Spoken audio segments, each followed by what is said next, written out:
السلام علیکم ناظرین، میں ہوں کیس علی میر اور آپ دیکھ رہے ہیں اللہ ٹی وی۔ آج ہماری بات ہوئی ہے محترم جناب ایڈوکیٹ فیاض رامے صاحب سے، لاہور میں جو دعا زارہ کیس میں بہت اہم کردار ادا کر رہے ہیں اور بہت زیادہ جو ایسے اہم نکات ہیں ان کو انہوں نے اجاگر کیا ہے۔ ان کی 3-4 ویڈیوز پہلے بھی یوٹیوب پہ اپلوڈ ہوئی ہیں اور بہت زیادہ لوگوں سے پذیرائی ملی ہے۔ ان سے کچھ سوالات کیے گئے تھے جس کا جواب جو ہے وہ فیاض بھائی نے ہمیں دیا ہے، آئیے وہ سنتے ہیں پہلے۔ جی برادر، اس میں آپ کو بتانا چاہوں گا، پہلے میں اس میں آپ کو تھوڑے کیس کے فیکٹس بتا دوں۔ یہ بچی جو ہے وہ 16/4 کو کراچی کے علاقے الفا سے یہ لاپتہ ہوئی تھی اور اس کے اغوا کا مقدمہ درج ہوا وہاں پہ۔ پھر اس کے بعد یہ اس کی FIR جو ہے، اور وہ جو بچی ہے وہ پتہ چلا جی 26/4 کو اس کا نکاح نامہ اور 164 کی اسٹیٹمنٹ ادھر لاہور میں ہوگی۔ اس کے بعد میں شارٹلی آپ کو بتاتا ہوں کہ ہم نے پھر جو نکاح نامہ پتہ چلا جی بچی نے شادی کر لی ہے، اس نکاح نامے کی تو ہم نے انکوائری کروائی، انویسٹیگیشن کی، تو پتہ چلا جی وہ نکاح نامہ جعلی ہے اور اس کے ذریعے ہم نے کچھ بندے ہیں وہ پھر وہ اریسٹ کیے اور ان کا ریمانڈ الاؤ کروا کے ان کو سندھ بھیجا گیا اور 164 کی جو اسٹیٹمنٹ تھی اس کو ہم نے کنٹیسٹ کیا۔ اب معاملہ یہ ہے کہ ڈے 1 سے اس میں ہم نے پروگرس تو کی ہے، بندے اریسٹ کیے ہیں اور 5 سے 6 ملزمان ہم نے اریسٹ کیے ہیں، ان کا ریمانڈ وغیرہ کورٹ سے لیا، لا پروسیجر فالو کیے۔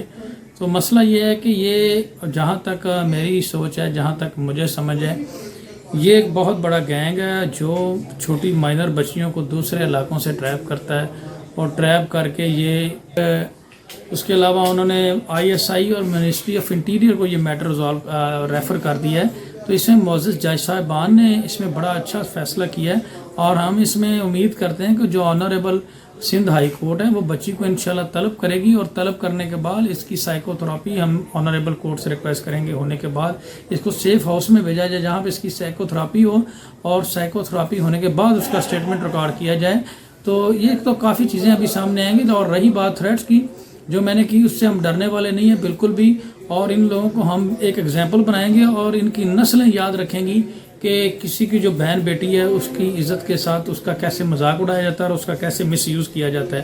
تو اس طرح کی حرکتوں سے اگر یہ ہمیں ڈرانا چاہتے ہیں، اور میڈم شیلا رضا صاحبہ کا میں سلام پیش کرتا ہوں کہ انہوں نے بہت اس میں محنت کی ہے اس کیس میں، اور ان کو تھریٹ مل رہے ہیں کہ آپ اس FIR کو واپس لے لیں، یہ کسی صورت یہ سوال پیدا نہیں ہوگا کہ ہم FIR واپس لیں۔ میں نے ان سے بھی کنسلٹ نہیں کیا، لیکن جہاں تک میرا ویو ہے اور مہدی صاحب سے جو میرا بات چیت ہوئی ہے، یہ کسی صورت نہیں ہوگا کہ ہم FIR واپس لیں، بلکہ ہم ان کو ایک ایگزامپل بنائیں گے اور ان کے خون میں سے ہم بچی جو ہے وہ ریکور کریں گے۔ یہ کوئی ایسی بات نہیں ہے، اور یہ جو مختلف لوکیشن اسی لیے شفٹ کر رہے ہیں، ہم لاسٹ 2 ڈیز میں کوئی 10 لوکیشن یہ شفٹ کر چکے ہیں اور اس کا مقصد یہی ہے اپنے آپ کو چھپانا۔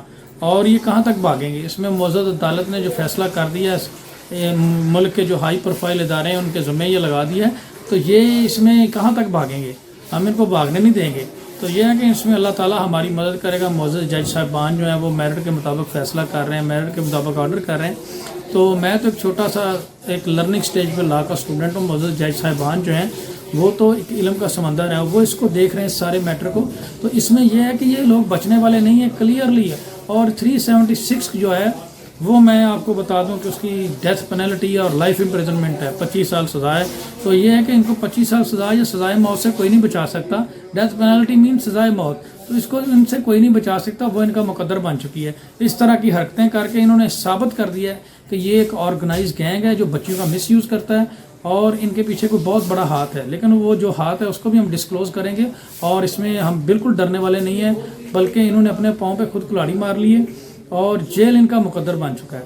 تو یہ ہے کہ اس میں جو آنے والی نسلیں ہیں، جو چھوٹی بچیاں ہیں، ہم ان کو بھی ایک ایگزامپل، ان کے لیے ایک ایگزامپل بنائیں گے، اور یہ پورے سندھ کیا ہے، یہ پورے پاکستان کے لیے ایک ایگزامپل ہوگی، اور ہم ان سے ڈرنے والے نہیں ہیں۔ یہ میرا کلیئرلی میسج ہے، اور یہ جو لوگ تھریٹ کر رہے ہیں ان کے لیے میرا کلیئرلی میسج ہے کہ آپ جہاں تک آپ سے زور لگایا جاتا ہے آپ لگا لیں۔ معزز عدالت کے آرڈر پہ یہ بچی ریکور ہونی ہے اور سندھ ہائی کورٹ میں پیش ہونی ہے، اور جو اس میں سندھ ہائی کورٹ اپنا ورڈکٹ دے گی اس کو ہم، اور ان کے خون میں سے ہم بچی جو ہے وہ ریکور کریں گے۔ یہ کوئی ایسی بات نہیں ہے۔ اور یہ جو مختلف لوکیشن اسی لیے شفٹ کر رہے ہیں، ہم لاسٹ 2 ڈیز میں کوئی 10 لوکیشن یہ شفٹ کر چکے ہیں اور اس کا مقصد یہی ہے اپنے آپ کو چھپانا۔ اور یہ کہاں تک بھاگیں گے؟ اس میں معزز عدالت نے جو فیصلہ کر دیا ہے، ملک کے جو ہائی پروفائل ادارے ہیں ان کے ذمہ یہ لگا دیا ہے، تو یہ اس میں کہاں تک بھاگیں گے؟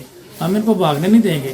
تو یہ ہے کہ اس میں اللہ تعالیٰ ہماری مدد کرے گا. معزز جج صاحبان جو ہیں وہ میرٹ کے مطابق فیصلہ کر رہے ہیں, میرٹ کے مطابق آرڈر کر رہے ہیں. تو میں تو ایک چھوٹا سا ایک لرننگ سٹیج پہ لا کا اسٹوڈنٹ ہوں. معزز جج صاحبان جو ہیں وہ تو ایک علم کا سمندر ہے, وہ اس کو دیکھ رہے ہیں سارے میٹر کو. تو اس میں یہ ہے کہ یہ لوگ بچنے والے نہیں ہیں, کلیئرلی ہے. اور 376 جو ہے وہ میں آپ کو بتا دوں کہ اس کی ڈیتھ پینلٹی اور لائف امپریزنمنٹ ہے, 25 سال سزا ہے. تو یہ ہے کہ ان کو 25 سال سزا یا سزائے موت سے کوئی نہیں بچا سکتا. ڈیتھ پینلٹی مین سزائے موت, تو اس کو ان سے کوئی نہیں بچا سکتا, وہ ان کا مقدر بن چکی ہے. اس طرح کی حرکتیں کر کے انہوں نے ثابت کر دیا ہے کہ یہ ایک آرگنائز گینگ ہے جو بچیوں کا مس یوز کرتا ہے اور ان کے پیچھے کوئی بہت بڑا ہاتھ ہے. لیکن وہ جو ہاتھ ہے اس کو بھی ہم ڈسکلوز کریں گے, اور اس میں ہم بالکل ڈرنے والے نہیں ہیں, بلکہ انہوں نے اپنے پاؤں پہ خود کلاڑی مار لی ہے اور جیل ان کا مقدر بن چکا ہے. تو یہ ہے کہ اس میں جو آنے والی نسلیں ہیں, جو چھوٹی بچیاں ہیں, ہم ان کو بھی ایک ایگزامپل, ان کے لیے ایک ایگزامپل بنائیں گے. اور یہ پورے سندھ کیا ہے, یہ پورے پاکستان کے لیے ایک ایگزامپل ہوگی, اور ہم ان سے ڈرنے والے نہیں ہیں. یہ میرا کلیئرلی میسج ہے. اور یہ جو لوگ تھریٹ کر رہے ہیں ان کے لیے میرا کلیئرلی میسج ہے کہ آپ جہاں تک آپ سے زور لگایا جاتا ہے آپ لگا لیں. معزز عدالت کے آرڈر پہ یہ بچی ریکور ہونی ہے اور سندھ ہائی کورٹ میں پیش ہونی ہے. اور جی تو ناظرین, اب آپ نے سب کچھ سن لیا. ماشاءاللہ تھریڈز بھی ملنا شروع ہو گئے ہیں, اور ایک ویڈیو اور ہمارے پاس محترمہ شہلا رضا کی بھی آئی ہے. اس کے اندر بھی انہوں نے اس بات کا انکشاف کیا ہے کہ ہمیں کہا گیا ہے کہ آپ FIR واپس لے لیں اور ہم دعا زہرا کو آپ کو واپس کر دیتے ہیں. تو یہ بہت بڑا ایک گروہ ہے, اور 20 سے 25 سال جو ہے اس کی ہسٹری ہم اس کو اسٹڈی کر رہے ہیں تو ہمیں نظر آئی ہے کہ کم سے کم 20 سال سے 25 سال میں یہ بے انتہا لڑکیوں کو اغوا کر چکے ہیں, اور ان کے طریقہ کار بہت عجیب ہیں. لڑکیوں کو گمراہ بھی کرتے ہیں, محبت کے چکر بھی دیتے ہیں, بہت کچھ کرتے ہیں, اور اینڈ یہ ہوتا ہے کہ ان کو دبئی میں فروخت کر دیا جاتا ہے. تو اب آپ یہاں سے اندازہ لگا لیں کہ ابھی بھی جو لوگ یوٹیوبرز یہ بات کہہ رہے ہیں کہ گروہ نہیں ہے, تو ان سے ایک سوال ہے, چھوٹی سی عمر کے 2 بچوں کو پکڑنا کتنا بڑا کام ہے, مجھے آپ یہ بتا دیں. یہ کوئی کام نہیں ہے. ان کے پیچھے جو لوگ ہیں نا وہ بہت بڑا کام کر رہے ہیں, وہ کسی کو سمجھ ہی نہیں آ رہی ہے. اور جو حیرت ہوتی ہے وہ اس بات پہ ہوتی ہے کہ یا تو وہ ہیلی کاپٹر استعمال کر رہے ہیں, کیونکہ ظاہری سی بات ہے زمینی رستے سے اگر جائیں گے تو چیک پوسٹ آتی ہے, لوگ چیک کرتے ہیں وہ بھائی کہاں سے جا رہے ہیں, صوبے سے صوبہ بدلی جا رہے ہیں, اور کیا پولیس ہو رہی ہے ناکوں پہ, پولیس کیا کر رہی ہے؟ کیا پولیس کو نہیں پتا کہ یہ اتنا بڑا جو ہے کیس جو ہے وہ سامنے آیا ہوا ہے؟ دعا زہرا کون ہے, ظہیر کون ہے, اس کی ماں کون ہے, یہ تینوں کٹھے ہیں, اور ان کے ساتھ کون ہے یہ تو بعد میں پتہ چلے گا. انشاءاللہ تھوڑی دیر تک ہم شہلا رضا صاحبہ کی بھی جو ان کی گفتگو ہے, اور جس کے اندر انہوں نے اس بات کا اعتراف کیا ہے کہ ہمیں یہ کہا گیا ہے کہ آپ FIR واپس لے لیں اور ہم دعا زہرا آپ کو دے دیتے ہیں. اب آپ اس سے حساب لگا لیں کہ یہ پوری گیم جو ہے کہاں سے چل رہی ہے. انشاءاللہ ملتے ہیں نئی اپڈیٹ کے ساتھ. اپنا اور اپنے پیاروں کا خیال رکھیں. اللہ حافظ.